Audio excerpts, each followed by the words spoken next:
Hi, welcome to my podcast, Talking Travel with Wendy. I travel the globe interviewing really cool people in small hospitality and tourism businesses. Join me each week as I discover and share something or someone new with you. You can find more at www.travelwithwendy.net. And remember, it's always an adventure when you travel with Wendy.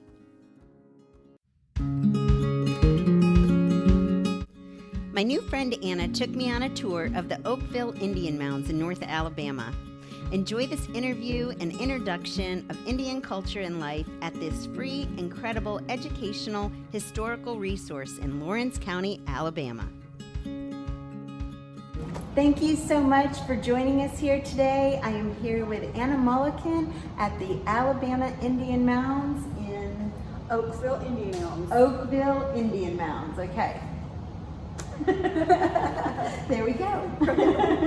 Well, thank you so much for joining me here. You're so welcome. Thank you for traveling to us today. Yes. I am so excited and eager to learn about the Indian Mounds and the history of the Cherokee presence and the tribes here in northern Alabama. It's just been fascinating finding out that you're here. Absolutely. We're actually owned and operated by the Lawrence County school system. The majority of my job is actually spent working with our Indian education program in our Lawrence County school system. And right now we have about 1,300 students that are in our program that have Native American ancestry. Wow. And so with that ancestry, we're able to do a federal grant to bring to them an extra resource program. We mostly focused on reading and math, one-on-one instruction, but we also do everything within a Native American cultural history paradigm. Oh, that's great. Excellent. And then we have lots of different schools, so we serve students K through 12 here. K through 12. Are they doing Alabama history in third or fourth grade? They do. Yeah. Now, do you find any families that say, I have this heritage, I have this background? And so most of our families here in our program are part of the Achota Cherokee tribe, which is a state-recognized tribe that's in our area. But Alabama has many different state-recognized tribes. We only have one federally recognized tribe, and those are the Porch Creek Indians down in Atmore. So the Lawrence County school system has had an Indian education program all the way back to the 80s. This property became available, and it has 2 standing Indian mounds, and it was just turned out to be the perfect location to build this building. So not only are we in a museum that's free and open to the public, so we have a classroom, this is where we do our teacher training programs, and where myself and some of our other staff have offices. okay. So our 2 mounds date back to the early middle woodland time period. So that's about 2,000 years ago. And we know that specific date because we have radiocarbon dates that tell us that that is what our mounds and the construction date to. So there would have been actually a village site here 2,000 years ago. That's super cool. And I bet you can tell from the mounds, like their lifestyle and how they lived and pottery. Absolutely. So we're just in the last few years have started an archaeology program to learn more about what is contained in those mounds and how the mounds were actually built. And we had a graduate student at UAH, Travis Rael, and he did his master's thesis on the large platform mound. Okay. And he was studying the layers of the mound and using different deep penetrating radar methods to try to learn more about the mound. And so he's answered a lot of questions for us as well about how the mound was constructed and its possible uses. So in some of the archaeological digs, when they were finding everything, this is so massive, there's so many arrowheads. How long did that take? So what we have here at the Oakville Museum, we have over 20,000 artifacts here in the room, and most of what you're seeing are local loans and donations. Lawrence County is a very farm-rich area. We're also, of course, the Bankhead National Forest is in our backyard. We are just, wonderful farmland, lots of streams, caves, bluff shelters, freshwater drinking sources, and all that kind of comes together. It was at one time a very large Native American population. And so most of what we find here in the room is where people have found these points through farming, through tilling, and people just over the last 100 years have picked these points up and said, here you go. And a lot of families are proud of the collections that they've had, and so they've put them here so that everyone can enjoy them, so they don't end up in a shoebox in somebody's closet. I mean, this is a great way for other people to learn about them. Super interesting. What's really exciting is coming up very soon, we're going to be getting some soil samples back from the University of Tennessee to help us learn more about the plants that they were eating.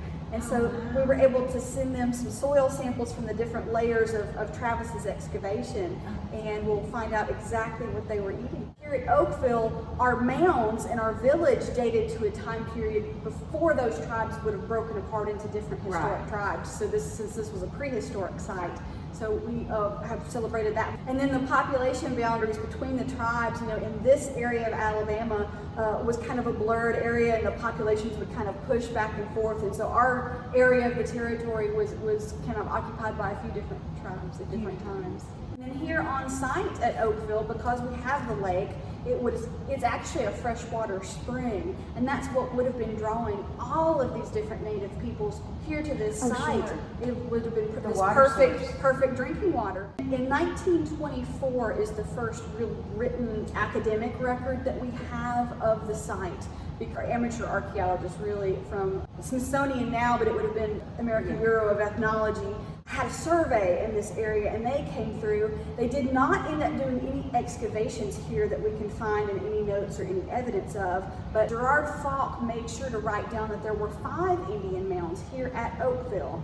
And he noted that 2 of the mounds were larger and that 3 of them were already in 1924 in the process of being completely plowed flat at that time. Oh, wow. So we would have actually had 5 mounds here at Oakville, and 3 were destroyed through early 19th century agricultural practices. And so the 2 mounds that we have left were actually saved because the first mound is large and is of a completely different type. It's a flat top mound. So the farmers were actually able to plow the top of the mound and plant crop. Okay. So the second mound is a classical, round, conical burial mound. And the reason that it was saved is it actually has a early white settler cemetery in the top of it that dates to the 1840s, 1850s that has actual tombstones on it. So even though that's an invasive historic cemetery in the top of that mound, it actually prevented that mound from being destroyed and plowed flat as well.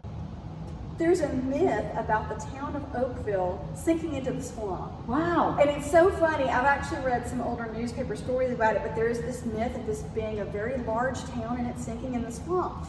Through the little research that I've had time to do, there was a general store, there was a female academy, there was even a town brass band. Wow. I mean, this was a legitimate little small town. Yeah. Before the Civil War even came to this area, this town was already pretty much abandoned and had been moved on. So, you think about stories you see in the media about towns or houses being swallowed up by sinkholes, that kind of thing. Yeah. I have to say, we have had a small sinkhole on the property that the tractor ran a wheel into, So we do get small sinkholes. So it's possible it could have damaged part of a house, but the town did not sink into the swamp. We also do rentals in the park. So right now, even though we're not doing field trips and we're not booking tours and we're certainly not allowed to host our night lectures and everything, we're still open for family reunions, for birthday parties, for weddings. We've had several beautiful weddings here on property. So those are all options that we have open to the. We have 10 canoes and life jackets and oars that we can do for rentals as well. If a large enough group is interested. It's a great lake for beginner canoers and kayaks. Even if you have your own canoe and kayak to bring out to our lake, because even though it's a 20-acre lake and that sounds really big, I would say the deepest part of the lake is probably only 4.5, 5 feet. So it's safe. Oh, it's very safe. If you fall out of a canoe, you can most likely stand up out of the lake. Yes. Well, that's good because I'm 5'2", and so 4 foot is perfect for me. There you go. That's perfect. When people come to visit, you've told me you've had some fishermen lately. Yes, we are completely free and open to the public. We're open right now, Monday through Thursday, 8 to 4. Okay. But due to COVID-19, we really encourage people to either call us before they're considering coming out or check our Facebook page. It's facebook.com/Oakville Indian Mounds. Okay, great. And then our website is oakvilleindianmounds.com. I'm a history buff. Yeah, so you're like Indiana Jones. I am Anna, so there you go. That's great. Well, thank you so much for having me here, and I look forward to walking around the grounds. Wonderful. I look forward to showing you more of this property because it's so many interesting things to see. So Anna said, follow me, and so we did. The first stop is the Copina burial mounds. These date back over 2,000 years. The Copina were named after copper and galena. This is lead ore. This fertile land and freshwater mussels provided a great place to live for hundreds of years. So what are we looking at here? So here we are at the Oakville Lake, and this is a 20-acre free fishing lake. And when we do have our festival event, the festival has events and living historians that really wrap all the way around the lake. We usually have children's shows, live music, bird and turtle shows, and usually it's a really beautiful day because where we're standing right now is actually our dance arena where the Native American drum and dance demonstrations are usually. Really beautiful, and you've got a covered area right there. So pretty. Stand on the far side of the mound, Yes. you can actually see the Black Warrior Mountains in the Bankhead National Forest off in the distance. And then you can, of course, see the top of the museum. And I don't know if we can see much of the lake right now, but the mound, when you're looking at the mound from down here, I mean, it looks like a big mound, right? Yeah. But it's almost an optical illusion because when you're actually standing on the top of it, it's actually way bigger. Okay. But this is the mound where they actually constructed it using those baked clay layers, and that's why it still has, I know our grass is a little high right now, but it still has such a nice crisp shapes to the side and the top. It's because of these baked clay layers that this has not just sludged and fallen apart after so many years. It really holds its shape well. Wow. Let's go check it All right, out. let's check it out. I'm on this thing. Oh, wow. Well, looking at it from the bottom, I mean, it's big. Yeah. But when you're standing on it, it's bigger. It's even bigger. Oh my goodness. We're surrounded by farmlands around us, but there would have been a village site in this Okay. Wow. So we see a lot of trees, of course, as we're looking around, because the trees were planted when the park was formed. But Native Americans would have used a lot of the trees around their mounds and their villages for their firewood sources, for their homes, their canoes, and crops as well later on. Yeah. So you would have probably seen a wider open area. Okay. So peaceful here too. So peaceful. Thanks so much for joining us here today. I hope this helps you make a perfect day trip in North Alabama.